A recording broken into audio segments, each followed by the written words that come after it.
Online वाले हजरात offer acceptance का चैप्टर आपके पास है, इसमें तुम नोट करो। हैंडआउट के आगे पीछे रख दो। हैंडआउट के आगे आखिरी में तुम देखोगे काफी एम्पल क्वेश्चन है पास पेज नंबर 9 से ऑनवर्ड। पेज नंबर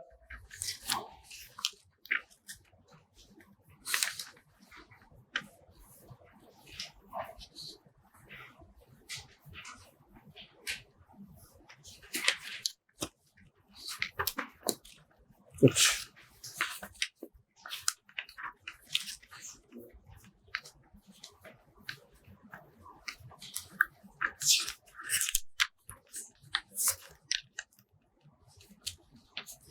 अच्छा, इन्होंने सारे चैप्टर एक साथ मर्ज कर दिए, ठीक है।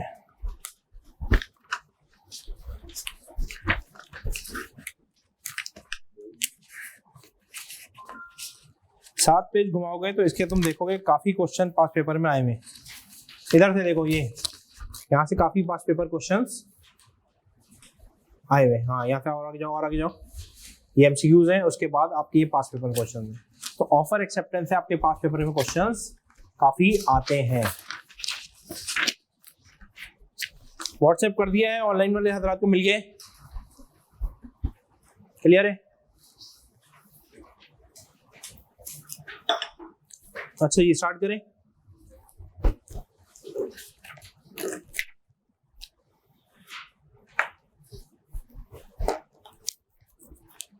सबको मिल गया? ऑफर क्या होती है हमने पढ़ चुके हैं। ऑफर क्या होती है? हाँ भाई, ऑफर क्या चीज होती है? पहली क्लास में नहीं आते हैं तो इतनी बातें तो हमने कर ली ऑफर की। अहमद ने बाबर को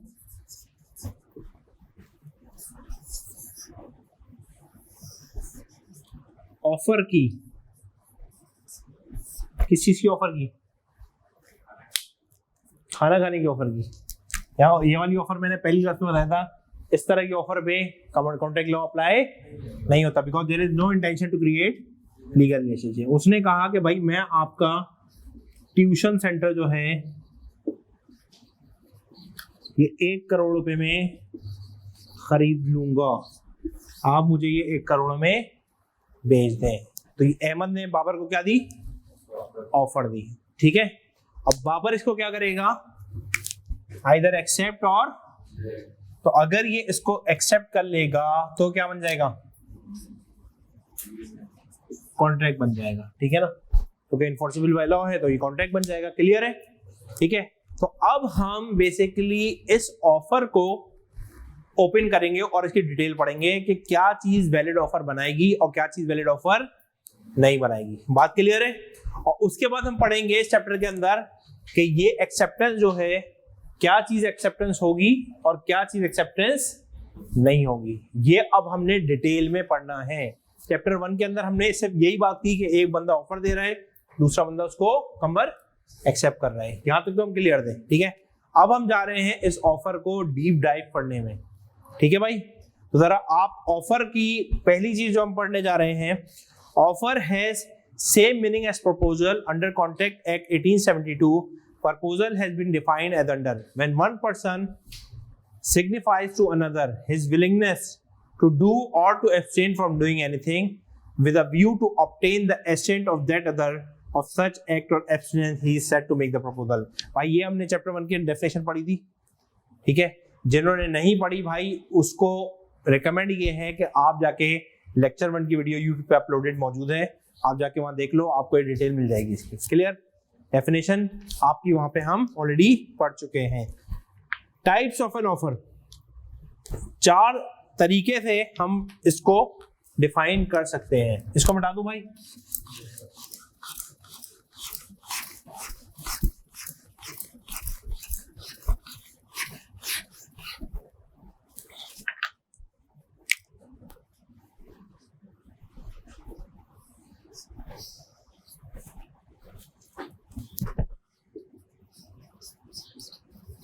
पहली कौन सी है?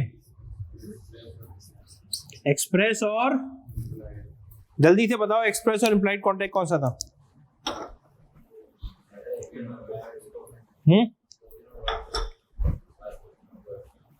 एक्सप्रेस क्या था और इम्प्लाइड क्या था? क्लास में दे रहा तुम तो।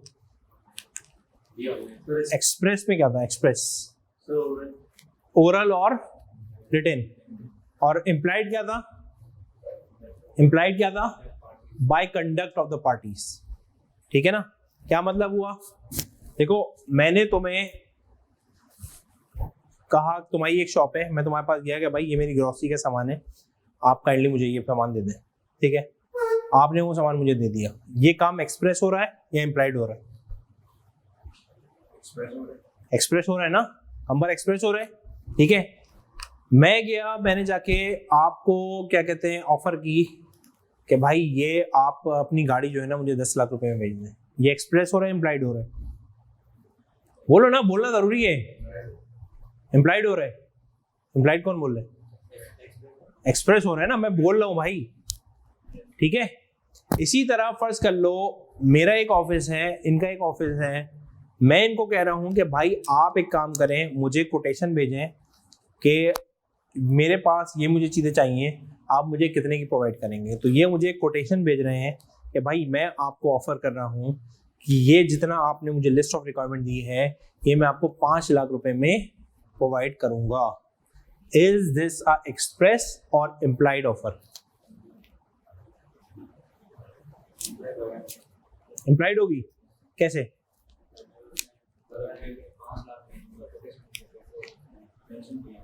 तो एक्सप्रेस किसको कहते हैं फिर? इम्प्लाइड किसे कहते हो? रिटेन और ओरल अगर कुछ भी होगा तो वो इम्प्लाइड। याद रख लो, लिख लो अपने पास। तुम बड़ी खतरनाक बातें कर रहे हो, लिख लो अपने पास। इम्प्लाइड दिल से दिल की राज होती है ना, वो कॉन्ट्रैक्ट लॉ में नहीं होती है। ठीक है, लिख लो अपने पास। जो भी चीज रिटेन होगी और ओरल होगी वो क्या होगी? एक्सप्रेस होगी। और जो बाय कंडक्ट होगी वो क्या होगी? इम्प्लाइड होगी। ठीक है, अब जरा जल्दी से पहले एग्जाम्पल पढ़ो इसकी।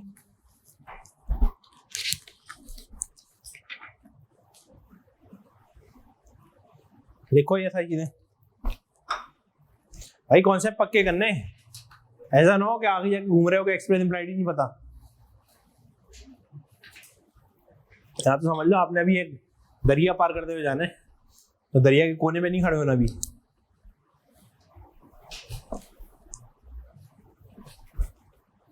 हाँ जी, अब बताइए।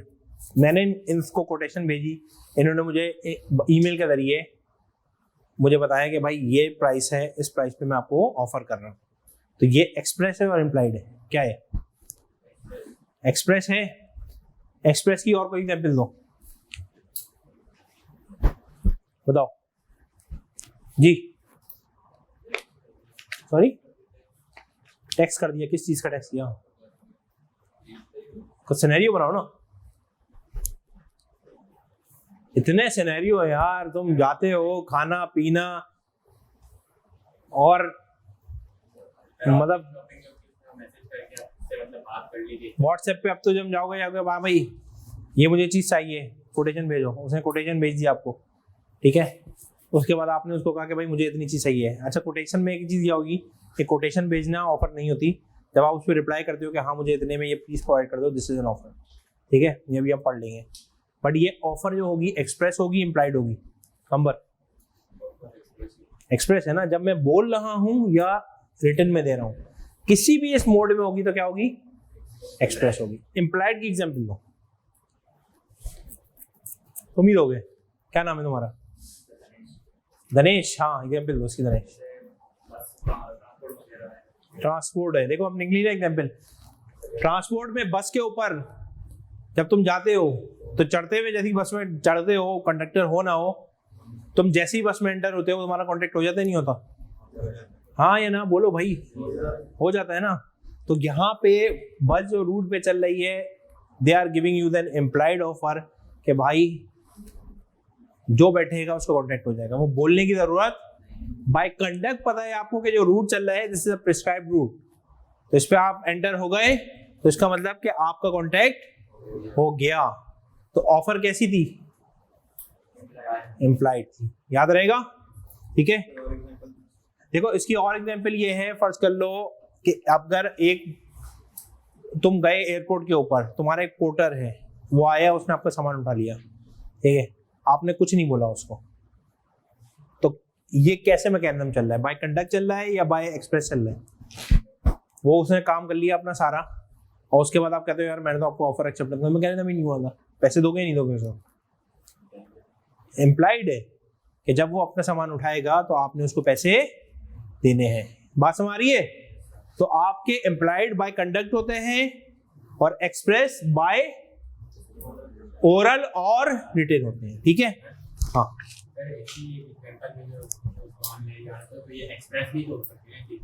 मतलब मैं जैसे विद्यास से भी हम निकलते हैं तो बाहर में पूरी लेके खड़े हैं, आपका सामान गाड़ी पे छोड़ दो, बंदे को मैं बोलूँ कि भाई मैं इतने पैसे दूंगा तो छोड़।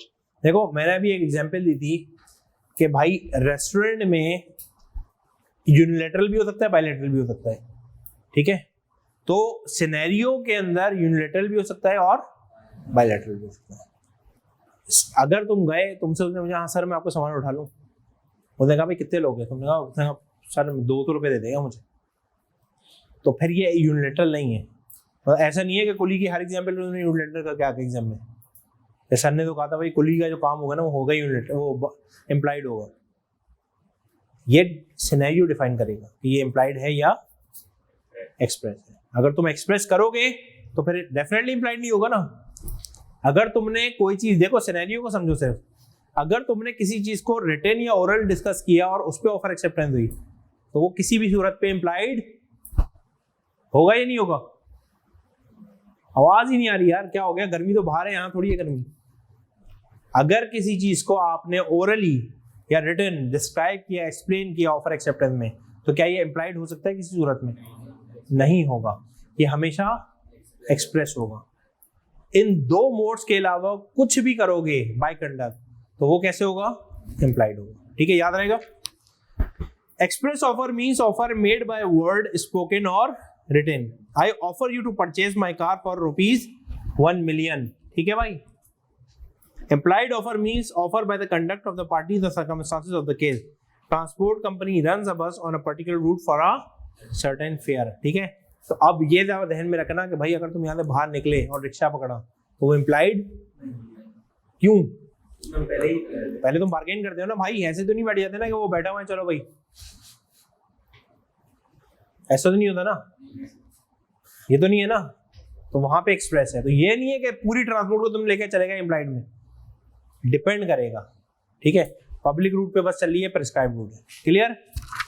अच्छा, दूसरी इंपॉर्टेंट आती है स्पेशल और जनरल ऑफर। स्पेशल ऑफर क्या होती है और जनरल ऑफर क्या होती है? तो ये आपको समझ आ गई ना भाई कि अगर ओरल और रिटन होगी तो क्या होगा? ओरल और रिटन। एक्सप्रेस होगी, और अगर बाय कंडक्ट होगी तो क्या होगी? इम्प्लाइड होगी। अब आ जाए जरा स्पेसिफिक और जनरल ऑफर में। स्पेसिफिक एंड जनरल ऑफर क्या होती है? स्पेसिफिक ऑफर किसी स्पेसिफिक बंदे को दी जाए। आपका नाम क्या है भाई? राजेश भाई साहब। तो दिनेश और Rajesh, this is between you, ठीक है? तो एक है दिनेश भाई साहब और एक दूसरे हैं राजेश भाई साहब। दिनेश, कैसी ऑफर देना चाहोगे इनको?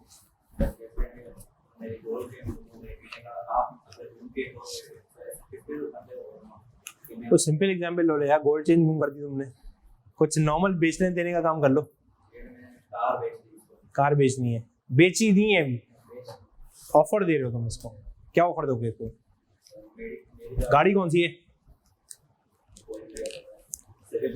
सिविक वगैरह, पार्टी है ना सिविक वगैरह, ठीक है? दिनेश आपको सिविक बेचना चाह रहे हैं, ठीक है? इन्होंने आपको क्या किया? ऑफर दी। कितने की ऑफर दी है? 7 लाख में सिविक बेच देगा भाई। कौन सी सिविक है भाई? मुझे भेज दो। ऐसी रेट लगाए, चलो 60 लाख लगा लो भाई, अब तो गाड़ियां वैसे ही बहुत महंगी हो गई है। 60 लाख में आपने क्या बेचनी है दिनेश? राजकुमार ना सिविक बेचनी है। तो भैया राजकुमार ये आपको सिविक बेचना चाह रहे हैं कितने में? बट भाई साहब के पास तो पैसे ही नहीं है, इनके पास 6 लाख रुपए नहीं निकल रहे, ठीक है? तो आप क्या करेंगे इनकी ऑफर का? रिजेक्ट ही करेंगे ना, ठीक है? क्योंकि ये तो अभी क्वालिफाइड भी नहीं है भाई, पैसे ही नहीं है जेब में। बट इनके बराबर में इनके सर खड़े हुए, क्या नाम है उनका? शहरियार साहब खड़े हुए। कौन खड़ा हुआ है भाई? उनके पास पैसे हैं, ठीक है? उन्होंने दिनेश से कहा कि भाई मैं तुम्हारी सिविक 6 लाख रुपए में 60 लाख रुपए में खरीद रहा हूं, मैं आपकी ऑफर को एक्सेप्ट कर रहा हूं। अब समझ आ रही है बात? ये बात समझ आ रही है? वही मैं समझाने की कोशिश कर रहा हूं। दिनेश ने किसको ऑफर दी थी? मैं खड़ा हुआ था, मैंने दिनेश को क्या कहा? 60 लाख रुपए में ये गाड़ी मैं आपसे खरीदने को तैयार हूं। बट दिनेश ने कहा कि सर जो है ना वो तो मुझे वैसे ही समझ नहीं आते, ना बीलो समझ आता है इनका, ना वैसे समझ आता है, इनको मुझे गाड़ी बेचनी ही नहीं है। ठीक है, समझ आ रही है राजकुमार? ये सब आप में इंटरेस्टेड थे। तो अब मैं चला गया कोर्ट और मैंने कहा कि भाई इनकी ऑफर मैंने क्या कर ली थी? एक्सेप्ट कर ली थी। तो भाई जब मैंने इनकी ऑफर एक्सेप्ट कर ली थी तो मुझे इनको गाड़ी देनी चाहिए थी। 60 लाख रुपए में दे रहा हूं तो इन्होंने मुझे देनी चाहिए थी। दिनेश ने यहाँ पे लीगल पॉइंट उठाया, वो क्या था? ऑफर तो मेरी स्पेसिफिक टू राजकुमार थी। स्पेसिफिक ऑफर का रूल ये है जिसको ऑफर दी जाएगी वही एक्सेप्ट करेगा, उसके अलावा दिनेश वैसे भी यही रूल है, जिसको तुम ऑफर करोगे वही एक्सेप्ट कर सकते, उसके अलावा उसके बराबर वाली नहीं एक्सेप्ट कर सकती। ठीक है ना? तो दिनेश ने ऑफर किसको दी? राजेश नहीं है, राजकुमार है भाई। तुमने बंदा ही चेंज कर दिया, देख रहे हो भाई? ये राजेश और राजकुमार में कहानी गुम हो गई है। दिनेश ने ऑफर दी राजकुमार को ऑफर दी थी अगर राजकुमार इसको एक्सेप्ट नहीं करता तो मैं इसको एक्सेप्ट नहीं कर सकता। तो स्पेसिफिक का एक रूल समझ लो, अगर किसी ऑफर किसी एक स्पेसिफिक को दी गई है तो रूल ये है कि इसके अलावा दुनिया का कोई बंदा उसको एक्सेप्ट नहीं कर सकता। बात क्लियर हो गई? ये बात समझ आ रही है? ठीक है, तो पहला रूल क्या है स्पेसिफिक का? स्पेसिफिक ऑफर होती क्या है? टू स्पेसिफिक पर्सन, और रूल ये है that specific person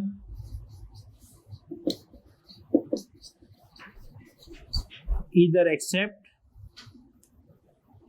or reject। तो मेरे पास कोई ऑप्शन नहीं है, शहरियार साहब के पास कोई ऑप्शन नहीं है इसको क्या करने का दिनेश? एक्सेप्ट करने का या रिजेक्ट करने का। ये बात समझ आ रही है? ठीक है, ये आपको ध्यान में होनी चाहिए। तो स्पेसिफिक ऑफर क्या होती है? Specific offer when an offer is made to a definite person it is called specific offer। Handout पे आ जाओ।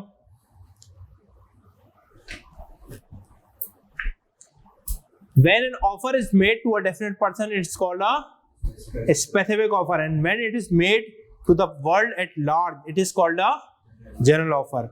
A specific offer can only be accepted by definite person only, whereas general offer can be accepted by any person or person with notice of the offer may come forward and accept the offer। इसको जरा important mark कर लो, दूसरी वाली example को, general offer को।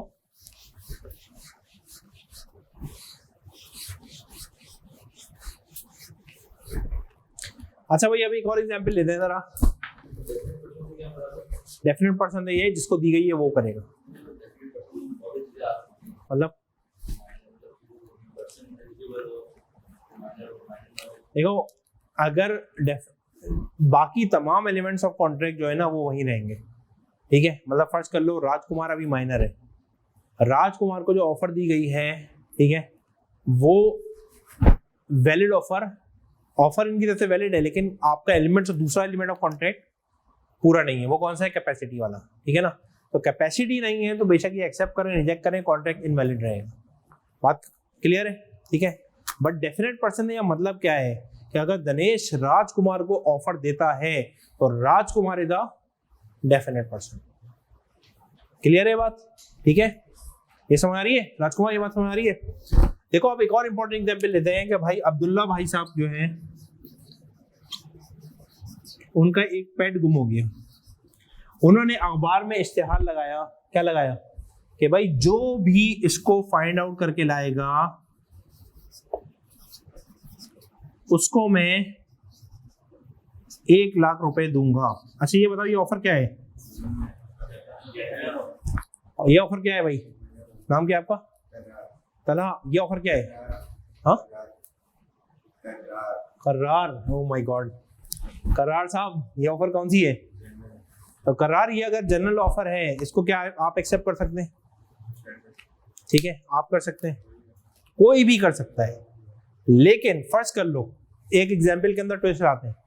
करार तुम्हें इस ऑफर का नहीं पता था लेकिन तुम्हें पेट मिल गया, उसके ऊपर एड्रेस लिखा था उसकी गर्दन में, जो एक वो पूरा डलता है उसमें एड्रेस क्या था। आप अब्दुल्ला के पास गए और आपने अब्दुल्ला को पेट वापस कर दिया।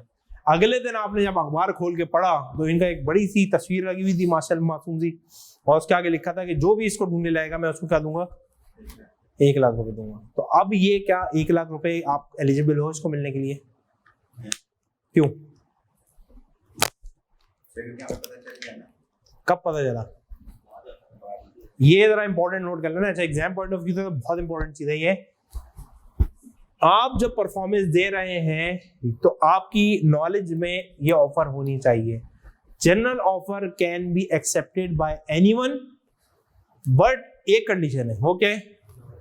उसकी नोटिस में होना चाहिए था।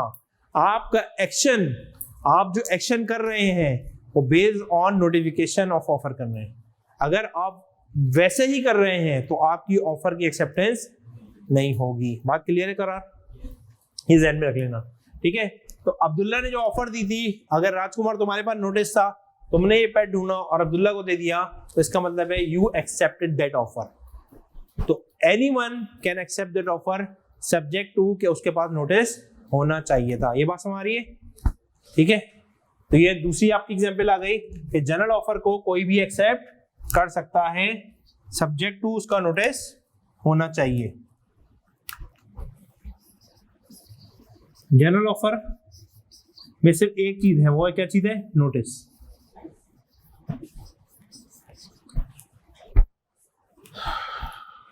यहां तक क्लियर हो भाई?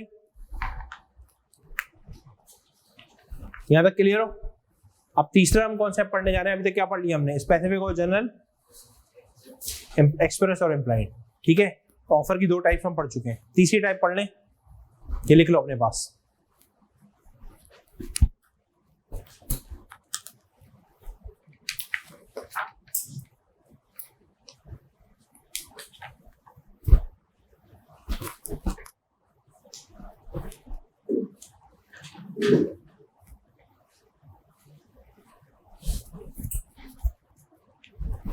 लिख लिया?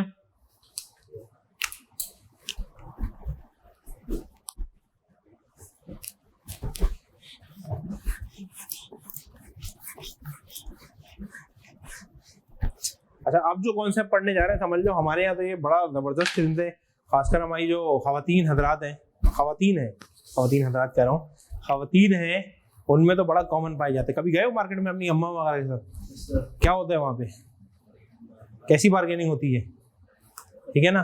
तो वहां पे तो ये कॉन्सेप्ट समझ लो यूं आ रहा जा रहा होता है, ठीक है? क्रॉस नहीं हो रहा होगा, काउंटर हो होता है।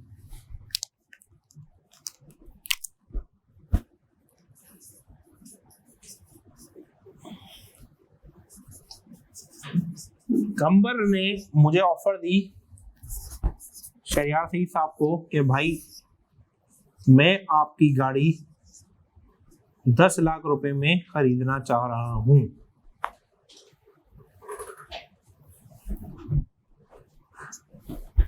कितने में खरीदने जा रहे हो कंबर? ठीक है, कंबर ने मुझे क्या दी राजकुमार? ऑफर दी। मैंने कंबर को एक्सेप्ट करना था लेकिन मैंने एक्सेप्ट नहीं किया। तो मैंने कंबर को बोला कि नहीं भैया मैं आपको ये गाड़ी 12 लाख में बेचूंगा। तो मैंने कंबर को क्या दिया? काउंटर ऑफर दी। क्या दी? काउंटर ऑफर दी। वही अगर आप शॉप में जाएंगे तो भाई आपके यहाँ खातन तो काउंटर पे काउंटर चल रहे होते हैं, ठीक है, वो शुरू होता है 10,000 से और वो शाम शुरू होता है 1,000, ऐसे ही होता है, ठीक है। तो आपने कंबर ने कितने की ऑफर दी कि भाई मैं आपसे गाड़ी खरीदना चाह रहा हूं कितने में, 10 लाख में। मैंने इसको काउंटर ऑफर क्या दी, इस वाली ऑफर में ऑफर कौन था, कंबर। अब यहां पे ऑफर कौन हो गया, मैं हो गया। काउंटर होते ही ऑफर चेंज हो जाता है, काउंटर होते ही ऑफर चेंज हो जाता है। याद ये समझ आ रही है। कंबर ने मेरी ऑफर रिजेक्ट कर दी, काउंटर ऑफर को करार रिजेक्ट कर दिया, ठीक है ना। तो अब ये मुझे बताओ करार कि भाई अगर ये ऑफर रिजेक्ट हो गई, फिर मैंने कहा यार ठीक है तुम 12 लाख के नहीं देने को तैयार हो, मैं 10 लाख रुपए में तुम्हें बेचने को तैयार हूं, कंबर ने उसको भी रिजेक्ट कर दिया, तो क्या मैं कोर्ट जा सकता हूं? राजकुमार इसका आंसर आप देंगे। 12 लाख की मैंने ऑफर दी, कंबर ने उसको, फिर मैंने उसको कहा ठीक है आपने मेरी 12 लाख की ऑफर को रिजेक्ट कर दिया, लेकिन जो 10 लाख की ऑफर आपने मुझे दी थी मैं उसको एक्सेप्ट कर रहा हूं, तो क्या, और फिर उस कंबर ने उसको भी मना कर दिया, तो क्या मैं कोर्ट जा सकता हूं? गणेश क्यों? जैसे ही लिख लो अपने पास, जैसे ही आपने काउंटर ऑफर दी, क्या दी भाई, काउंटर ऑफर दी, ओरिजिनल ऑफर, ओरिजिनल कौन सी थी ऑफर, वो लैप्स हो गई, यानी उसका इंतकाल हो गया। तो एक बार इंतकाल हो जाए कंबर, तो फिर वापस आना पॉसिबल नहीं है। तो अगर आपका एक बार आप इस दायरे फानी से कूच कर गए तो फिर आप वापस नहीं आ सकते। तो इसी तरह ओरिजिनल ऑफर अगर एक बार चली गई तो वो वापस नहीं आएगी, तो उसकी एक्सेप्टेंस का सवाल पैदा नहीं होता। तो इस तरह के मैकेनिज्म को हम क्या कहते हैं, काउंटर ऑफर। क्या कहते हैं इस तरह के मैकेनिज्म को, काउंटर ऑफर। काउंटर ऑफर क्या है, जब आप किसी ऑफर के अगेंस्ट में कोई कंडीशन लगा के दूसरी चीज प्रपोज कर दें, तो this is called counter offer. लिख लो अपने पास।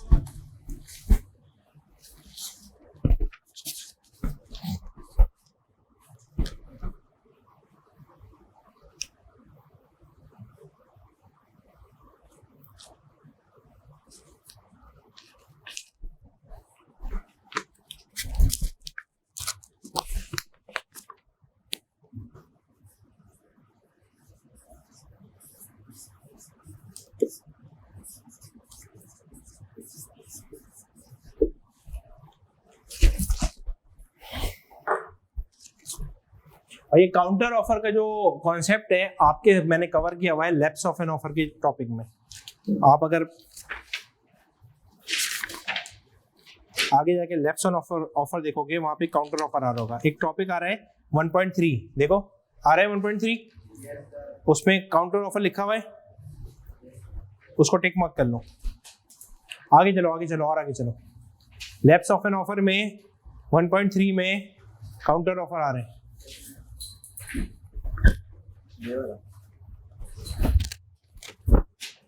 क्लियर है, ठीक है, वापस आ जाओ।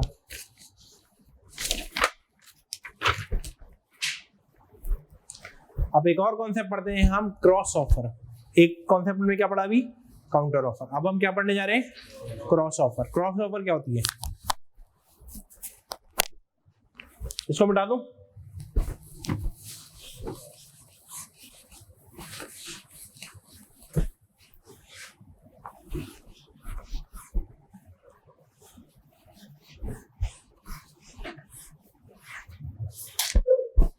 इसको थ्योरेटिकली कॉन्सेप्ट पढ़ लो क्रॉस ऑफर का। कंबर ने मुझे ऑफर दी, क्या ऑफर दी थी, 10 लाख में मुझसे गाड़ी खरीदना चाह रहा था। इन्होंने मुझे एक लेटर लिखा और पोस्ट किया कंबर ने, ठीक है भाई, कि वो कितने में गाड़ी खरीदना चाह रहा है, 10 लाख रुपए में। मुझे अभी ये लेटर पहुंचा नहीं था, मैंने कंबर को ऑफर की कि भाई मैं अपनी गाड़ी 10 लाख रुपए में बेचना चाह रहा हूं आपको, ठीक है ना। तो दोनों तरफ से क्या जा रही है, ऑफर जा रही है। क्या जा रहा है भाई? दोनों तरफ से। कमर ने मुझे क्या भेजी? ऑफर। और मैंने कमर को क्या भेजी? ऑफर। दोनों तरफ से ऑफर है, तो क्या ये एक्सेप्टेंस हो गई? एक्सेप्टेंस। क्रॉस ऑफर क्या होती क्या है कि कंबर मुझे ऑफर दे रहे हैं और मैं कंबर को ऑफर दे रहा हूं सेम टर्म पे, तो ये क्या हो गई? Cross offer. कंबर मुझे कह रहे हैं कि 10 लाख में गाड़ी बेच दे आप मुझे, मैंने कंबर को ऑफर दी कि मैं आपको 10 लाख रुपए में गाड़ी बेचना चाह रहा हूं। ठीक है, ये बहुत ही कोई वो सिनेरियो होगा, यूनिक सिनेरियो जिसके अंदर इस तरह से होगा, लेकिन ऐसा हो गया। तो इस ऑफर को हम क्या कहेंगे? It's a cross offer. इधर से भी ऑफर जा रही है, इधर से भी ऑफर जा रही है। ये तो मैं ऑफर दे रहा हूं, ये क्या है? ये क्रॉस ऑफर है। क्या है ये भाई? ये क्रॉस ऑफर है। बट क्या cross offer is an acceptance? No, cross offer acceptance नहीं होती। इसको एक्सेप्टेंस आप ट्रीट नहीं करोगे। Cross offer is a cross offer, it is not equivalent to acceptance. याद रहेगा ये बात? ठीक है, तो क्रॉस ऑफर का कॉन्सेप्ट जल्दी से पढ़ लो। If two parties ignorant of each other made similar offer to each other, they are called cross offer. Cross offers are not equal to acceptance. इसको हाईलाइट कर लो। हाँ,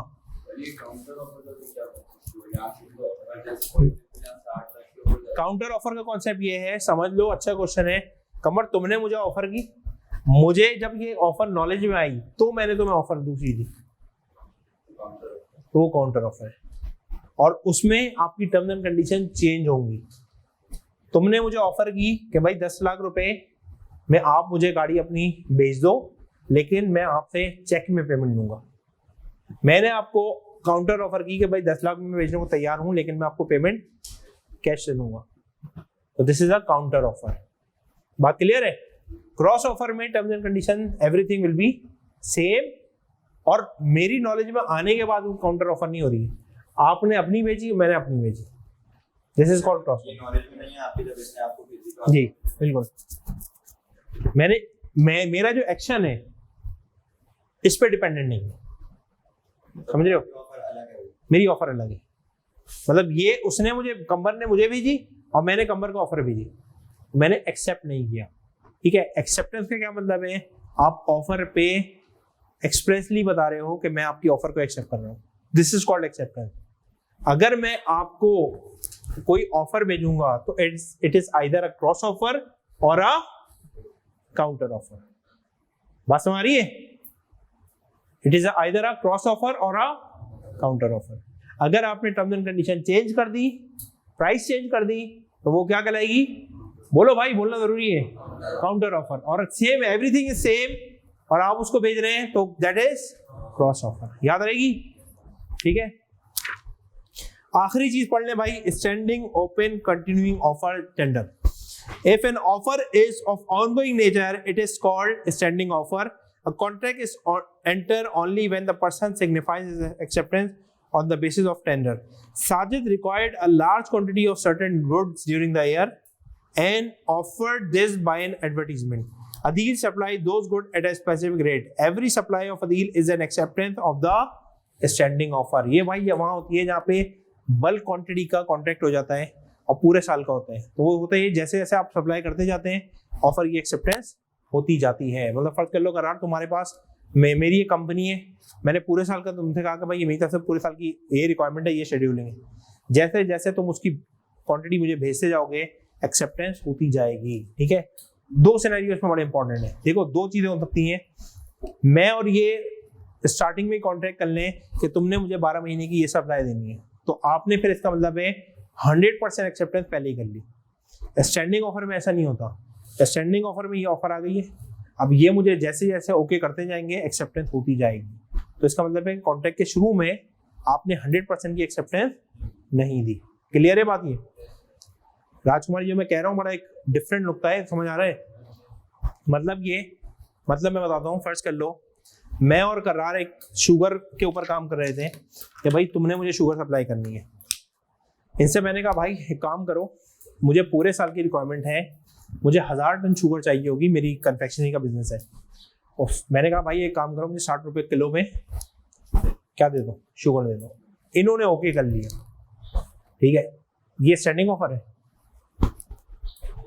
मुझे सर आपने बोला कि मुझे क्लोज पे चाहिए, पूरे साल के लिए चाहिए और मैं इन्होंने एक्सेप्ट कर लिया। एक्सेप्ट करी है। Is this a standing offer? No. क्यों? फिर ये बाउंड है कि मार्केट प्राइस कुछ भी हो, ये 60 रुपए मुझे शुगर देंगे। बात क्लियर हो रही है? अब सिचुएशन ये हुई कि खान साहब की गवर्नमेंट आई हुई है, शुगर की प्राइसें यूं फ्लक्चुएट कर रही हैं।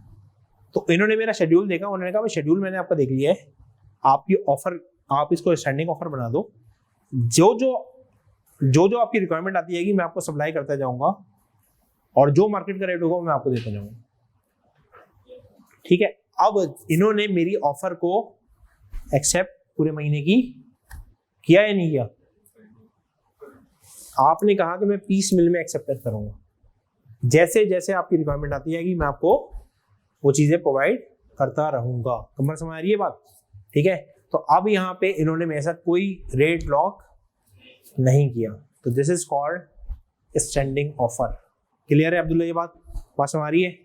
हाँ, जैसे आपने ऑफर की कि मुझे साल भर चाहिए लेकिन मुझे हर महीने की स्टार्ट में चाहिए, इसने ऑफर की कि मैं आपको शुगर प्रोवाइड करूँगा, कोई इसमें रेट तय नहीं हुआ, किस रेट पे देगा, उसके बाद जो मार्केट वैल्यू हर महीने के स्टार्ट में जो मार्केट वैल्यू होगी उसके हिसाब से मैं शुगर दूंगा जो जिस हिसाब से चल रही है। तो ये वाली कौन सी ऑफर है आपको? देखो एक चीज ध्यान में रखो, अगर तुम्हारी एक्सेप्टेंस, तुमने पूरे साल की क्वांटिटी को लॉक कर दिया कि ये मैं आपको सप्लाई करूंगा, तो एक्सेप्टेंस तुमने पहले दे दी।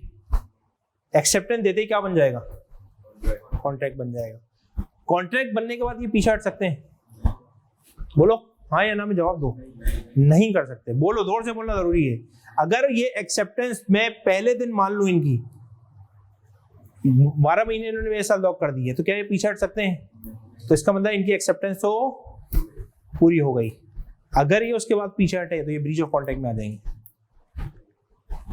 ये इन्होंने मुझसे टर्म्स एग्री की कि भाई आप मुझे क्वांटिटी स्केड्यूल दे दें, आपकी ये ऑफर स्टैंडिंग है, मैं जैसे जैसे होगा मैं आपको एक्सेप्ट करता रहूंगा।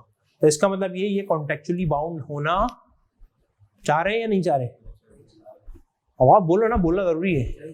नहीं चाह रहे। तो इस तरह के सिनेरियो में आपकी स्टैंडिंग ऑफर क्रिएट रहती है, उसको आप जैसे जैसे पूरा करते रहोगे एक्सेप्टेंस होती रहेगी। क्योंकि अगर आपने शुरू में ही एक्सेप्टेंस दे दी तो फिर बाद में तो आप पीछे नहीं हट सकते ना भाई, क्योंकि एक्सेप्टेंस होते ही कॉन्ट्रैक्ट बनेगा। ये बात समझ आ रही है? ठीक है, थोड़ा सा बारीक नुक्ता है लेकिन समझ आना जरूरी है। तुमने मुझे 12 महीने दिसंबर में बैठ के अगले जनवरी से दिसंबर की एक्सेप्टेंस दे दी कि मैं सप्लाई करूंगा, तुम जुलाई में पीछे हट सकते हो?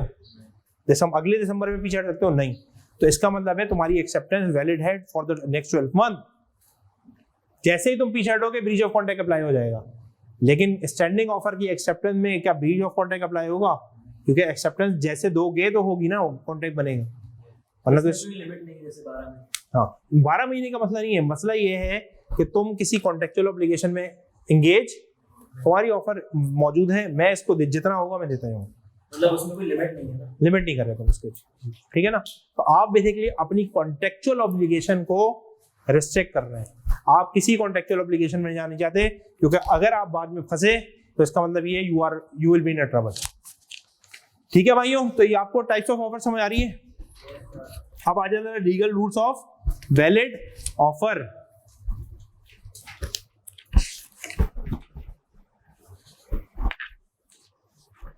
अच्छा भाई, 2 बंदे होना जरूरी है, ये तो सब कॉमन सेंस है।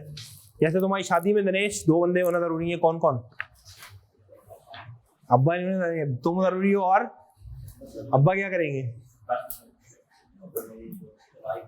जो खातून होंगी, ठीक है ना, एक खातून का होना जरूरी है और एक आपका बजाते खुद होना जरूरी है। उसके अलावा वो बात की बात है, लेकिन जो इजाब और कबूल है वो सिर्फ तुम्हारे दरमियान ही होगा। सही है भाई? राजकुमार समझ आ रही है? तो 2% का होना लाजमी है। ठीक है, उसके अलावा आपकी शादी नहीं हो सकती। क्लियर? तो इसी तरह ऑफर एक्सेप्टेंस के मैकेनिज्म में भी करार कितने लोग होना जरूरी है? 2 लोग होना जरूरी है। आप अपने आप से सेल्फ ऑफर सेल्फ एक्सेप्टेंस नहीं कर सकते, ठीक है ना। आप शीशे के सामने खड़े होके ऑफर एक्सेप्टेंस नहीं कर सकते। For a valid offer there need to be two person, a person can not make an offer to himself, the person making a proposal is called offeror and the person to whom offer is made is called offeree. बात समझ आ रही है भाई? Certain and definite.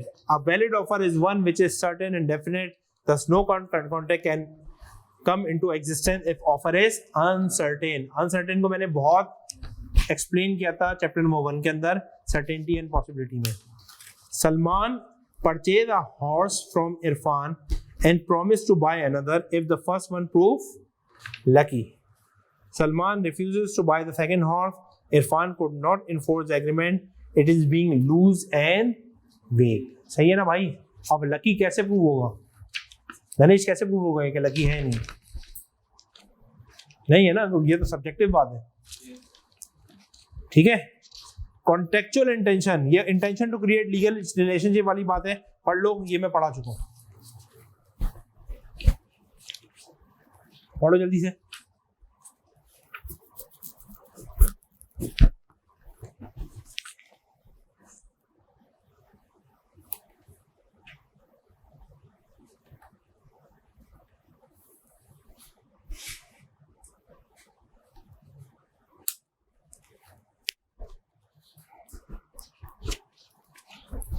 सही है, ये वही same बात है जो आपने इंटेंशन में पढ़ी थी।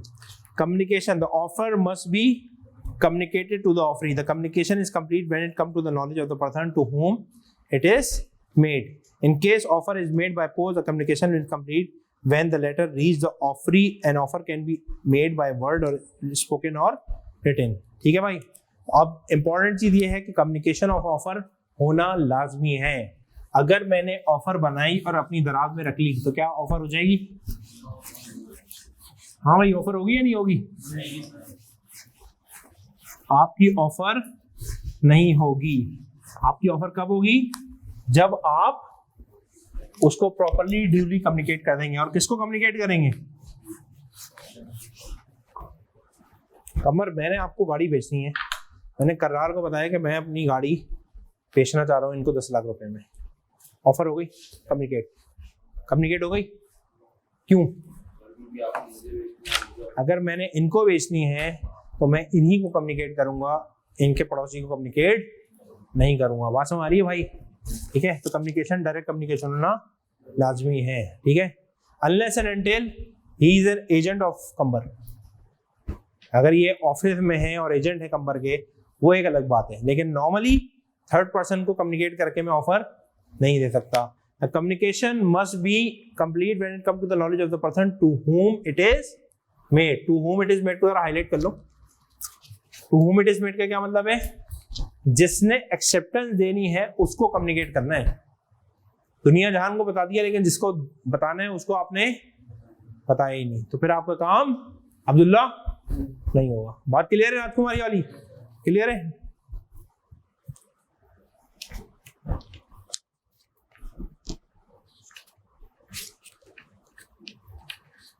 A shoe shiner example important है, इसको important मार्क कर लो।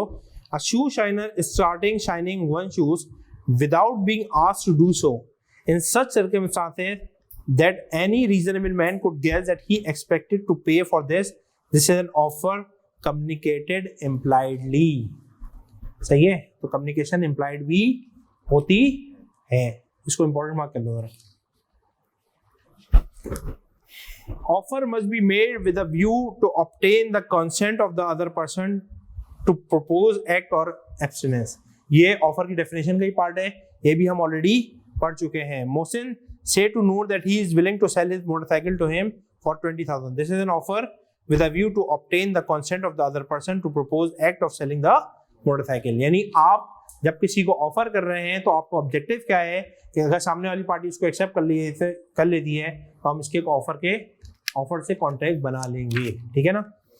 कंडीशनल, एक और इंपॉर्टेंट, इसको जरा मोस्ट इंपॉर्टेंट मत करो। ऑफर कैन बी एब्स्टिनेंस का मतलब ये है कि भाई फर्स्ट चल लो, मैं तुम्हें ऑफर कर रहा हूँ, तुम एक सेलिब्रिटी हो, मैं तुम्हें ऑफर कर रहा हूँ कि भाई तुमने पूरे साल मेरे साथ एंगेज रहना है, लेकिन उसके साथ साथ एक और ऑफर का पार्ट ये है कि तुमने अगर मेरी बिस्किट की ब्रांड है, तुम अगर मेरे साथ हो तुम किसी दूसरी बिस्किट ब्रांड के साथ नहीं जाओगे। जो ना जाने वाली कहानी है उसको एब्सटेंस कहते हैं, ठीक है। Conditional offer can be conditional, yes. Offer conditional बोलो भाई, हो सकती है। ऑफर कंडीशनल हो सकती है, एक्सेप्टेंस कंडीशनल नहीं हो सकती। क्या मतलब हुआ? देखो, मैं एक ए ने बी को ऑफर दी कि भाई मैं आपकी प्रॉपर्टी 1 करोड़ रुपए में खरीदना चाहता हूं, लेकिन मुझे पैसे जो हैं वो मैं जो पेमेंट करूंगा बाय चेक करूंगा। तो ये कंडीशन है, मैं पेमेंट इंस्टॉलमेंट में करूंगा और आपने बता दिया 50% स्टार्ट में, 25% 2 महीने बाद, 25% उसके 2 महीने बाद। ये कंडीशन है। तो ये कंडीशन कौन लगा सकता है?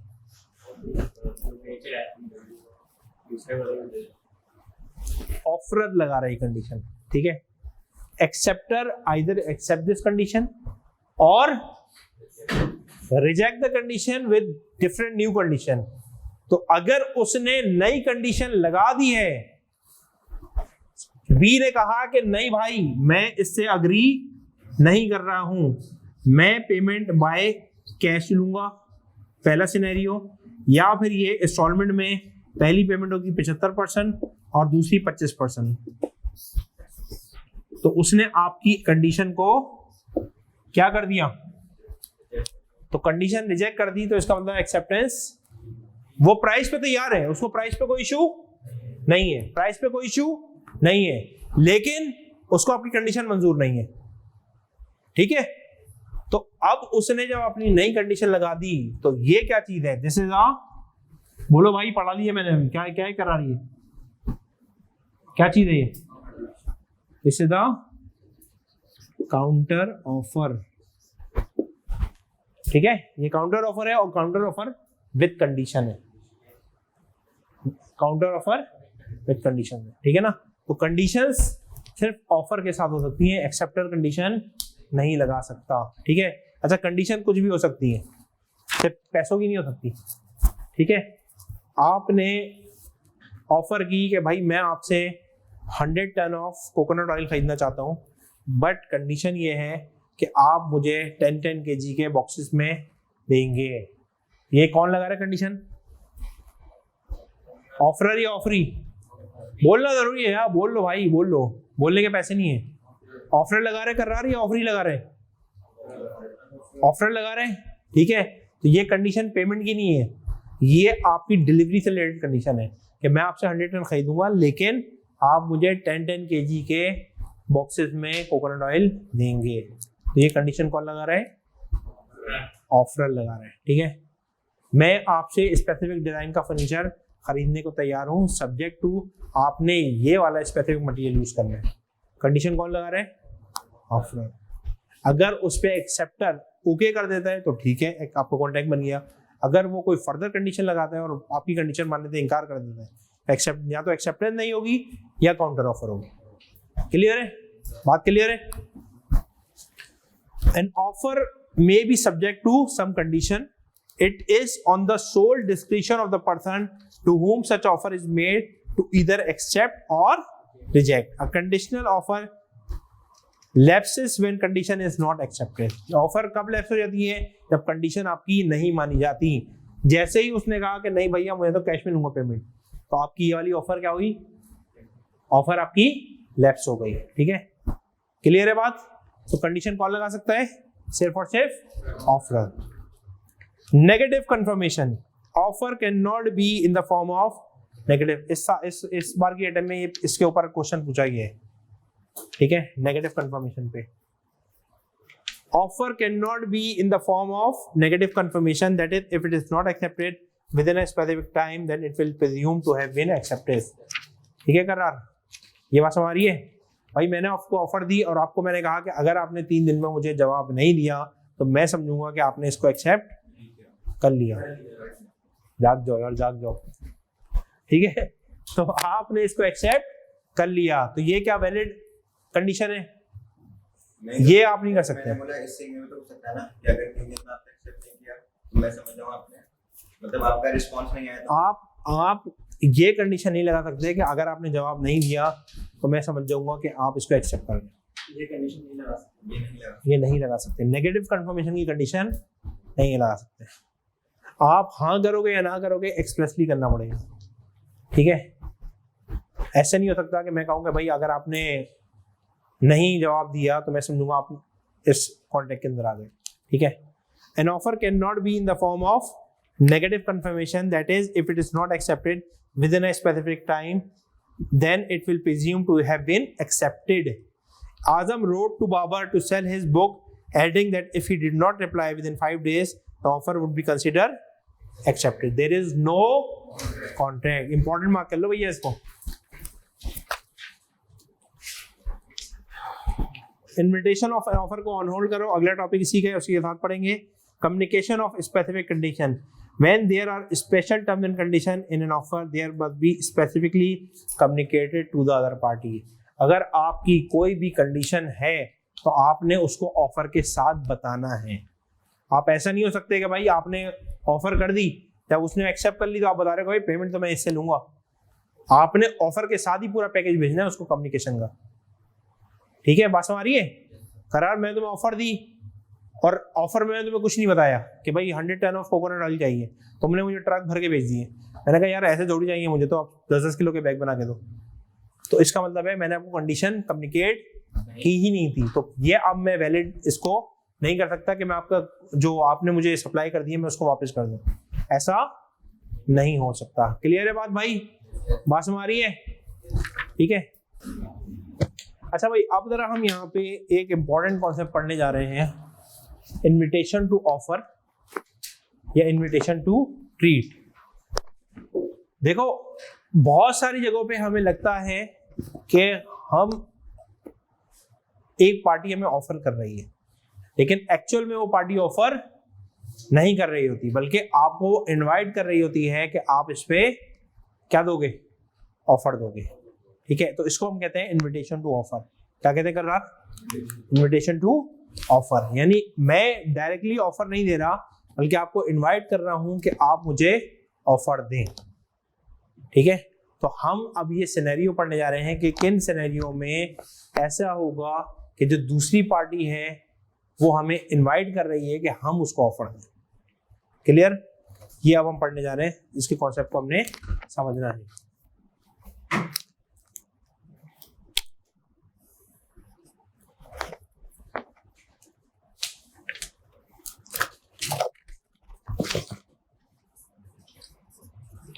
पहली चीज क्या है भाई?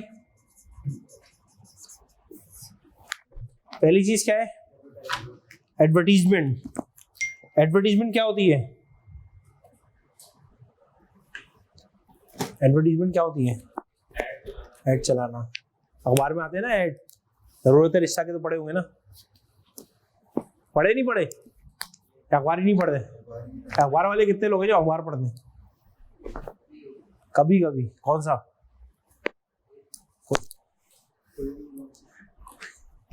कोई भी अखबार पढ़ ले तो उठा के। आखिरी बार कौन सा पढ़ा था? हाँ, जंग पढ़ा था। तो पूरा पढ़ते हो या सिर्फ सॉरी ऊपर ऊपर से? अंदर कभी किसी ने डॉन इसको क्लासिफाइड पर्चा खोल के नहीं देखा? देखा है दिनेश? क्या होता है उसमें? क्लासिफाइड के एक पूरा पेज होता है भाई, पढ़ लिया करो यार, अखबार पढ़ना अच्छी आदत होती है। ठीक है, गाड़ियों के ऐड आए हुए होते हैं, क्या कहते हैं, घरों के आए हुए होते हैं, फ्लैट्स के आए हुए होते हैं, एंड सो ऑन। होते नहीं होते? देखे हैं किसी ने? कंबर देखे? अल्लाह को मानो यार, तुम लोग अखबार पढ़े बगैर कैसे आ जाते हो? तुम्हारी सुबह कैसे होती है? हाँ, वो तो पढ़ लिया करो ताकि फ्यूचरिस्टिक का एक वो तो क्रिएट हो कि भाई रिक्वायरमेंट आती क्या क्या है। ठीक है, और उस पर हम कैसे पूरा उतर सकते हैं? तो सीए कर लेंगे काफी लोग। यार ये आज की डेट पे तो तुम बहुत अच्छी तरह बात कर रहे हो, ठीक है ना, सीए कर लेंगे, ये भी एक स्टार ही है, ठीक है ना, सही बात है ना कमर, सीए कर लेंगे तो ये भी एक पूरा कठिन सफर है, बट नहीं खैर। देखो भाई एडवर्टीजमेंट आपकी आती है, अच्छा चलो आपको एडवर्टीजमेंट समझ नहीं आ रही, OLX पे गए हो, ठीक है, जमीन.com पे गए हो, पाकव्हील पे गए हो, वहां पे क्या लगे होती है? एडवर्टीजमेंट लगी होती है, ठीक है। पाकव्हील पे किस चीज की एडवर्टीजमेंट होती है? गाड़ियों की। OLX पे तो खैर मल्टीपल चीजों की हो सकती है, जमीन.com पे प्लॉट, फ्लैट, अपार्टमेंट, घर, एक्सेट्रा एक्सेट्रा, ठीक है ना। ये क्या चीजें होती हैं? एडवर्टीजमेंट होती है। अब ये जो एडवर्टीजमेंट होती है क्या ये ऑफर है? नहीं, ये इनविटेशन टू ऑफर है। यही समझाने की कोशिश कर रहा हूँ, आगे आज के बाद तुम्हारा ये कॉन्सेप्ट क्लियर हो। उस पर प्राइस भी लिखी होती है, उस पर पूरा नक्शा भी बना होता है, उस पर पूरे स्पेक्स भी लिखे होते हैं, सब कुछ होता है, बट क्या वो एडवर्टीजमेंट ऑफर है? नहीं। पहला आंसर है, बोलो भाई, नहीं। वो क्या है? इनविटेशन टू ऑफर है। वो आपको इनवाइट कर रहा है कि आप ऑफर दो। क्यों है ऐसा अब्दुल्ला, क्यों है ऐसा? अगर ये ऑफर होती, इसको अब्दुल्ला ने भी एक्सेप्ट कर लिया, कंबर ने भी एक्सेप्ट कर लिया, और करार भाई आपने भी एक्सेप्ट कर लिया, तो 3 लोग उसको एक्सेप्ट कर लेते, तो ये किसको बेचता? समझे नहीं तुम, प्रॉब्लम नहीं समझे अभी तक तुम। 3 लोगों को दे सकता है इसकी। अगर ये ऑफर की एक्सेप्टेंस, ये भाई देखो जनरल ऑफर है ना, कोई भी एक्सेप्ट कर सकता है। नोटिस में अब्दुल्ला ने ऑफर एक्सेप्ट की, इसने की। एक प्रॉपर्टी पे 3 एक्सेप्टेंस, 3 कॉन्ट्रैक्ट, जिन 2 को नहीं देगा that is the breach of the contract, yes no, ऐसा ही है ना भैया। तो ये तो फिर प्रॉब्लम आ जाएगी ना भाई, ये प्रॉब्लम आएगी नहीं आएगी? कंबर ने कहा भाई मैंने तो एक्सेप्टेंस दे दी थी, तो अगर ये अब कॉन्ट्रैक्ट से पीछे हटेगा तो इसने क्या की? ब्रीच ऑफ कॉन्ट्रैक्ट की। यही बात कर रहा है भाई ने बोलनी थी, क्योंकि अब्दुल्ला को देने को तैयार था प्रॉपर्टी। तो इसका मतलब है ये जो दे रहे हैं, these can not be acceptance, this should not deem to be an acceptance. बात समझ आ रही है? तो अब ये अब्दुल्ला ने जो कहा, कर्रार ने जो कहा, कंबर ने जो कहा, ये क्या चीज है? ये ऑफर है, ठीक है। यानी मैं शहरियार सईद अपने घर को बेचने की इनविटेशन टू ऑफर लगा रहा हूं एडवर्टीजमेंट में, जिसपे अब्दुल्ला, कंबर और कर्रार 3 लोग ऑफर दे रहे हैं। तो मेरे ऊपर है कि मैं किसको एक्सेप्ट करता हूं और किसको रिजेक्ट करता हूं। तो advertisement is always a invitation to offer. बात समझ आ रही है अब्दुल्ला? ठीक है। तो आप जब भी कोई एडवर्टीजमेंट देखते हैं तो एडवर्टीजमेंट को आपने देखे क्या समझना है कि ये ऑफर नहीं है, ये सिर्फ और सिर्फ क्या है? इनविटेशन टू ऑफर है। आपने इस इनविटेशन के ऊपर अपनी ऑफर देनी है, और दूसरी पार्टी जिसने इनविटेशन दी है वो उसको आइदर एक्सेप्ट करेगा या रिजेक्ट करेगा। ये बात समझ आ रही है भाइयों? एक्सेप्ट एक केस में एडवर्टीजमेंट जो है वो आपकी ऑफर होती है। वो कौन सा केस है? वो केस है रिवॉर्ड का केस। कौन सा केस है? इस केस में आपकी जो एडवर्टीजमेंट है वो क्या कहलाती है? ऑफर कहलाती है। पेट की एग्जांपल दी थी मैंने अभी। अब्दुल्ला ने अपने पेट के वो जब खो गया उसके लिए इनविटेशन दी, तो एडवर्टीजमेंट दी। एडवर्टीजमेंट में रिवॉर्ड का इन्होंने जिक्र किया, ठीक है। तो ये जो एडवर्टीजमेंट हो रही है ये क्या कहलाएगी? बोलो भाई, क्या कहलाएगी बताओ? ये क्या कहलाएगी? ऑफर। तो एडवर्टीजमेंट का सिर्फ एक केस है जिसके अंदर आपकी एडवर्टीजमेंट ऑफर कहलाएगी, और वो केस कौन सा है? रिवॉर्ड का केस। उसके अलावा एडवर्टीजमेंट के जितने केस होंगे, एडवर्टीजमेंट क्या कहलाएगी? इनविटेशन टू ट्रीट या इनविटेशन टू ऑफर। सर जो आपने करवाई एग्जांपल दी, उसमें आप प्रॉपर्टी अपनी सेल कर रहे हैं सर्टेन प्राइस पे, अब हम तीनों ने एक्सेप्ट कर लिया, हम तीनों कह रहे हैं हाँ मैं खरीद लूंगा, आप फिर किसको बेचेंगे? अगेन मैं यही कह रहा हूँ ना, मैं एक को एक्सेप्ट करूंगा ना, मैं एक पार्टी से एंगेज हो सकता हूँ ना, एक प्रॉपर्टी में 300 नहीं एंगेज हो सकता, ठीक है? तो वो किस रीजन के बेस पे आप एंगेज होंगे? 3 पार्टी ने ऑफर दी, ठीक है, तीनों को मैंने सुना, मैं किसी एक को तैयार हो गया, ठीक है? अगर 3 पार्टीज खड़ी हुई है, तीनों सेम ऑफर देनी है, तो कहूँगा भाई जो नेक्स्ट रेट बढ़ा देगा उसको दे दूंगा मैं। लेकिन तुम तीनों ऑफर दे रहे हो, मैं एक्सेप्ट करूंगा। मैंने ऑफर नहीं दिए, तुम तीनों ने ऑफर दिए मुझे। समझो इस चीज को दोबारा। अब्दुल्ला, कर्रार और कम्बर मुझे क्या दे रहे हैं? ऑफर दे रहे हैं। मैं आइदर उसको एक्सेप्ट करूंगा या रिजेक्ट करूंगा। और आमतौर पे ये होता है कि एक चीज के ऊपर सिमिलर ऑफर आती है तो इसका मतलब ये होता है कि उसकी डिमांड ज्यादा की है। मैं एक्सपेक्ट करूंगा कि यार जब इतनी पार्टियां करोड़ रुपए देने को तैयार हैं, थोड़ा होल्ड करूं, हो सकता है इससे ऊपर पैसे मिल जाए। बात समझ आ रही है? तो फिर हो सकता है कि मैं तीनों को रिजेक्ट कर दूं, तो ये क्या मेरे पास राइट मौजूद है? क्यों मौजूद है? क्योंकि ये जो मैंने एडवर्टीजमेंट लगाई थी ये ऑफर नहीं थी, ये इनविटेशन टू रीड थी। अब जो ये लोग दे रहे हैं मुझे, ये क्या दे रहे हैं? तो एक्सेप्टर के पास राइट मौजूद है आइदर टू एक्सेप्ट, और ऑफरी के पास राइट मौजूद है आइदर टू एक्सेप्ट और रिजेक्ट ऑफर। तो मैं हो सकता है तीनों की ऑफर को रिजेक्ट कर दूं, हो सकता है अब्दुल्ला को एक्सेप्ट कर लूं, हो सकता है करार को एक्सेप्ट कर लूं, हो सकता है कमर को एक्सेप्ट कर लूं। It's up to me. Clear? ठीक है।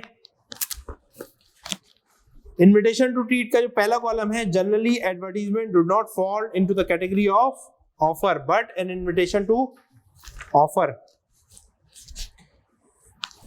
However, in case of advertisement of unilateral offer, tantamount to valid offer instead of invitation to trade. जरा ये केस लॉ पढ़ लो। The पैरा है Harris versus Nickerson. The defendant placed an advertisement in London paper that certain item, including brewing equipments and office furniture, would be placed up for auction over their days in Bury St Edmund. The plaintiff obtained a commission to buy the office furniture and expended time and expense to travel to Bury St Edmund to bid for the office furniture. क्या हो क्या रहा है इसके अंदर? हो क्या रहा है? कर रहा है? पढ़ो। ऑक्शन का मतलब ये होता है कि वो जो बिडिंग के जरिए बेचते हैं ना, उसको नीलामी। पढ़ो इसको, क्या हो रहा है इसके अंदर? एक पार्टी ने एडवर्टीजमेंट दी लंदन के पेपर में, न्यूज़पेपर में, कि भाई मैं कुछ मशीन्स और फर्नीचर बेचना चाहता हूँ थ्रू ऑप्शन स्पेसिफिक डे पे, ठीक है ना? द प्लेंटिफ किसको कहते हैं? जिसने अपील फाइल की हो, aggrieve party. Obtain a commission to buy the office furniture and expended time and expense to travel to Bury saint Edmund. ठीक है भाई, ये वो बंदा था जिसका काम ये था कि वो जब भी इस तरह की कोई बिडिंग होती थी तो वो जाता था, खरीदता था और आगे बेचने के लिए कमीशन बेस पे काम करता था। ठीक है, उसने वो बंदा गया और वो चला गया जिस दूसरे शहर में हो रहा था, उस पर उसने होटलिंग भी हुई और खर्चा वर्चा सब हुआ। On the third day the lot of the office furniture were withdrawn. ठीक है भाई, जब बिडिंग का टाइम आया तो उन्होंने कहा भाई हमने बिडिंग में फर्नीचर को कैंसिल कर दिया, हम इसको बेचना नहीं चाह रहे। ठीक है, तो अब एक पार्टी का खर्चा तो हो चुका था। कौन सी पार्टी का? जो कमीशन एजेंट था, उसका खर्चा हो चुका था। The plaintiff suit for loss of time and expenses. उसने लॉस ऑफ टाइम और एक्सपेंस पे सूट किया कि भाई मेरा टाइम भी जाया इन्होंने और मेरा पैसा भी जाया। कोर्ट ने क्या कहा? The court held unanimously that the advertisement did not constitute N offer but rather was a mayor declaration of intent. उसने कहा कि भाई ये ऑफर नहीं होती बल्कि क्या होती है, सिर्फ इन्विटेशन टू ऑफर होती है। जज ने क्या कहा? On policy ground calling it's a startling proposition that anyone who advertises a sale by publishing an advertisement is responsible to everyone who attend the sale for his cab hire or traveling expenses। उसने कहा कि भाई अगर हम इसको allow कर देते हैं, इसका मतलब तो ये होगा कि जितने लोग आए हैं, एक को आप बिड में आप एक को एक्सेप्ट करोगे ना, अब बाकी जितने लोग आए हैं उनका टाइम भी जाया हुआ, उनके पैसे भी लगे, तो क्या सबको कंपनसेट वो करेगा बंदा? नहीं, ऐसा हो नहीं सकता। बात क्लियर है? तो उसने आउटराइटली रिजेक्ट कर दिया कि एडवर्टाइजमेंट ऑफर नहीं होती। अच्छा अब आ जाओ जरा रिवॉर्ड वाले केस में। हाँ देखो, मैंने एक एडवर्टीजमेंट दी कि भाई मेरे पास, इसको बहुत सिंपल समझते हैं, मैंने एक एडवर्टीजमेंट दी कि भाई मैं अपना कुछ ऑफिस फर्नीचर, कुछ कंप्यूटर इक्विपमेंट्स और कुछ और इक्विपमेंट एसी वगैरह पुराने बेचना चाह रहा हूँ। ठीक है, तो इसकी जो बिडिंग है वो 10 अप्रैल को होनी है। ठीक है, कराची में होगी, इस प्लेस को मेरे ऑफिस में होगी, 10 अप्रैल को होगी। जिसने आना है, विजिट करना है, वो 10 अप्रैल को आ जाए। ठीक है, आप लाहौर में रहते थे, कराची आप आए, ट्रैवल किया, सब कुछ किया। 7 अप्रैल को मैंने कहा कि मैंने बिडिंग कैंसिल कर दी है। आपका खर्चा हो गया, क्या खर्चा होगा? ट्रैवलिंग हो गई, आप होटल में रह रहे होगे, सब कुछ हो रहा होगा। क्लियर है बात? अब आपने मुझ पे केस फाइल किया। क्या केस फाइल किया? कि यार मेरा तो टाइम और पैसा ज़ाया कर दिया उन्होंने। तो कोर्ट आपको क्या जवाब देगी? अमर क्या जवाब देगी कोर्ट आपको? लेकिन आपने तो प्रूव कर दिया, तो केस फाइल तो कर सकता है। जवाब दो ना, लीगल जवाब दो।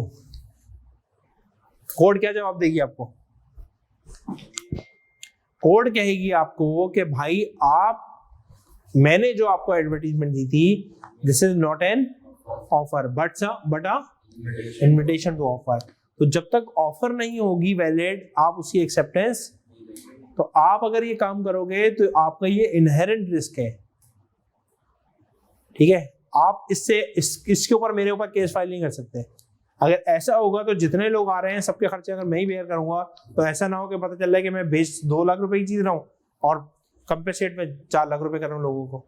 तो कोर्ट कहती है कि भाई ये एडवर्टीजमेंट आपकी ऑफर नहीं है, बल्कि इन्विटेशन टू ऑफर है। ऑफर किसने देनी है? आपने देनी है। ठीक है, तो मेरे ऊपर जब तक एप्लीकेशन नहीं आएगी, जब तक आप ऑफर नहीं दोगे, और मैं उसको एक्सेप्ट नहीं करूंगा। तो मैं बीइंग एन ऑक्शनर, मेरे ऊपर कोई रिस्पॉन्सिबिलिटी नहीं है। ये बात क्लियर हो रही है भाई? ठीक है, अब आ जाओ दूसरा केस एडवर्टीजमेंट में। दूसरा केस कौन सा है? रिवॉर्ड वाला। इसको पढ़ो, पहले खुद पढ़ो। हाँ जी, पढ़ लिया? क्या नतीजा अखज़ किया इस केस लॉ से? और भाई अगर पेपर की तैयारी करनी है तो थोड़ा पढ़ने की आदत भी डालो। ठीक है, हर चीज लिखी हुई नहीं आएगी नॉर्मल तरीके से। अब्दुल्ला क्या है इस केस लॉ में? इस केस में कंपनी ने न्यूज़पेपर में लिखा है कि जो भी हमारी बॉल यूज करेगा, स्मोक बॉल है भाई ये, ठीक है ना? स्मोक बॉल है जो इन्फ्लुएंजा के लिए यूज होती थी कि अगर आप उसको यूज करोगे तो आपको इन्फ्लुएंजा किसे कहते हैं? जो नजला वजला होता है ना। हाँ, तो अगर आपको नजला हो गया, हमारी बताई हुई डायरेक्शंस में अगर आप यूज करें तो फिर आपको रिवॉर्ड मिलेगा 100 पाउंड का, और उसमें फिर बैंक में 1000 पाउंड डिपॉजिट भी करवा दी। ठीक है, और उसके बाद एक मिस कार्ले ने, उन्होंने उसको यूज किया उसी डायरेक्शन में जिस तरह कंपनी ने बताया, और उनको रिवॉर्ड वो हो गया, इन्फ्लुएंजा हो गया। तो उसके बाद क्या हुआ, इसकी स्टोरी आगे बताओ। वो कोर्ट के लिए उन्होंने अपने पैसे मांगे कि मेरा रिमोट दे दो। उन्होंने बोल दिया कि हम तो ये ऐसी इनवाइट कर रहे थे, आपको कोई सेल का नहीं है। उसने तो जनरल बात की, उसने कहा एडवर्टीजमेंट तो क्या होती है? इन्विटेशन टू ऑफर होती है, ऑफर नहीं होती है। तो हमारी तरफ से जनरल ऑफर तो थी नहीं। जब ऑफर नहीं थी तो एक्सेप्टेंस नहीं होगी। बात तो उसकी लॉजिकल लग रही थी उस पॉइंट ऑफ टाइम पे। कोर्ट ने क्या कहा?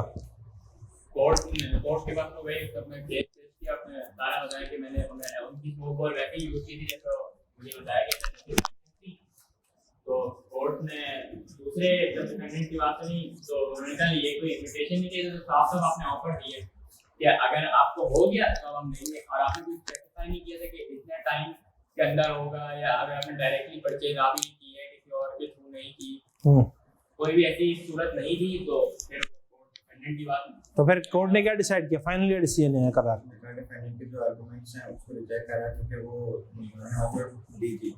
तो ऑफर कौन सी थी? This is the general unilateral offer, it's a valid offer. Advertisement का जो जनरल रूल है उससे ये निगेट कर गया, क्योंकि रिवॉर्ड का केस था। तो कोर्ट ने क्या कहा? किसके फेवर में फैसला दिया? लेडी के हाथ में फैसला दिया, क्योंकि ऑफर वैलिड थी और उन्होंने जब परफॉर्मेंस दी तो ये एक्सेप्टेंस बाय परफॉर्मेंस है, ठीक है। तो कॉन्ट्रैक्ट आपका जैसे कि उन्होंने इसको यूटिलाइजेशन की बॉल्स की, तो ये कॉन्ट्रैक्ट पूरा वैलिड हो गया नहीं हुआ। तो इसका मतलब है कि अगर उसके बाद उनको रिफरेंस हुआ तो she is entitled for the reward, ठीक है ना। तो उनको 100 पाउंड का रिवॉर्ड मिलना चाहिए है, ठीक है ना।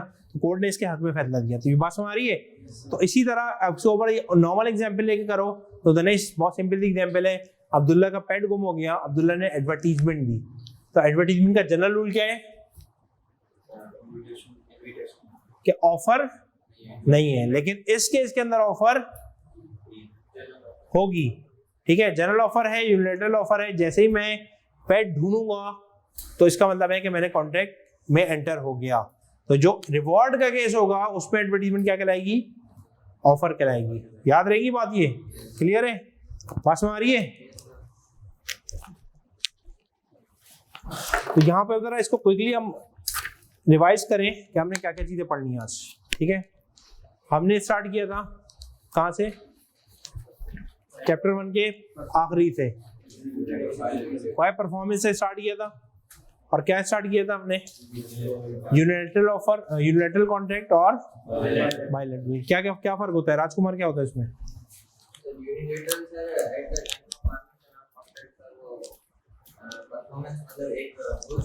एक party at the time of formation of contract performance दे चुकी होती है, तो this is called unilateral offer. Clear है। बायलैटरल क्या होती है? दोनों parties at the time of formation of contract performance नहीं दे रही होती, वो सब्सिक्वेंट परफॉर्मेंस दे रही होती है। दिस इज कॉल्ड बायलैटरल, ठीक है भाई, ये याद रहेगा।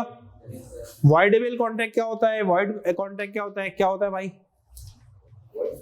वॉइड कॉन्ट्रैक्ट क्या होता है? सोच के बोलो, सोच के। वॉइड कॉन्ट्रैक्ट क्या होता है गणेश?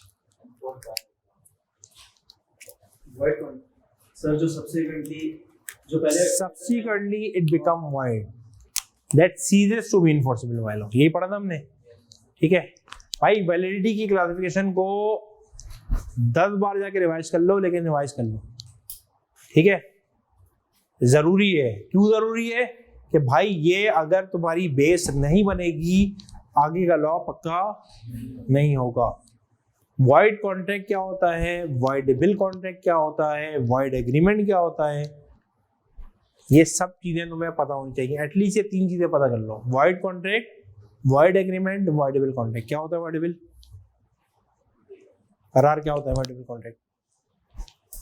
जो एक पार्टी के पार्ट पे इन्फोर्सेबल हो, दूसरी पार्टी के पार्ट पे इन्फोर्सेबल ना हो, यानी फ्री कॉन्सेंट जब नहीं होती तो कॉन्ट्रैक्ट क्या होता है, वॉइडेबल होता है। वॉइड कॉन्ट्रैक्ट क्या होता है? That ceases to be enforceable, the contract that become void. इसकी एग्जांपल हमने क्या ली थी? जब आपकी सब्सिक्वेंटली कोई इम्पॉसिबिलिटी आ गई, सुपरवीनिंग इम्पॉसिबिलिटी आ गई, आपके साथ मैंने कॉन्ट्रैक्ट किया अब्दुल्ला के साथ, अब्दुल्ला पाकिस्तान में, मैं इंडिया में, जंग छिड़ गई, अब्दुल्ला परफॉर्मेंस नहीं सकते, तो contract become void. Void agreement क्या होता है? Which is not enforceable by law, agreement with minor, agreement without consideration, agreement distant of trade, agreement distant of marriage, ये सब के सब क्या होते हैं? Void agreement. ये याद रहेंगे। फिर हमने ऑफर एक्सेप्टेंस के चैप्टर में ऑफर की काइंड्स पढ़ी। कौन कौन सी काइंड्स हैं? Express and implied, general and specific, cross and counter, standing offer. फिर हमने लीगल रूल्स पढ़े ऑफर के, इट शुड बी 2 पर्सन, और आगे क्या पढ़ा? It should be certain and definite, ठीक है। Intention to create legal relation होना चाहिए। मैं आपको खाने की ऑफर कर रहा हूं तो ये offer valid offer as per the contract law नहीं है। इट शुड बी कम्युनिकेटेड, और नेगेटिव कंफर्मेशन ऑफर के साथ नहीं हो सकती, ठीक है ना। क्लियर है बात ये। फिर हमने क्या पढ़ा इन्विटेशन टू ऑफर के अंदर? अब हम जा रहे हैं, हमने एडवर्टीजमेंट को कवर किया है। यहाँ तक क्लियर हो भाई? ठीक है, यहीं से हम इंशाल्लाह अपनी क्लास शुरू करेंगे और आगे का कवर करेंगे। हाँ इंशाल्लाह वेडनेसडे को, ठीक है। तो बस अब ये है कि रिवाइज करके आना यार इन सारे कॉन्सेप्ट को, एटलीस्ट क्लासिफिकेशन को पक्का करके आना। Thank you.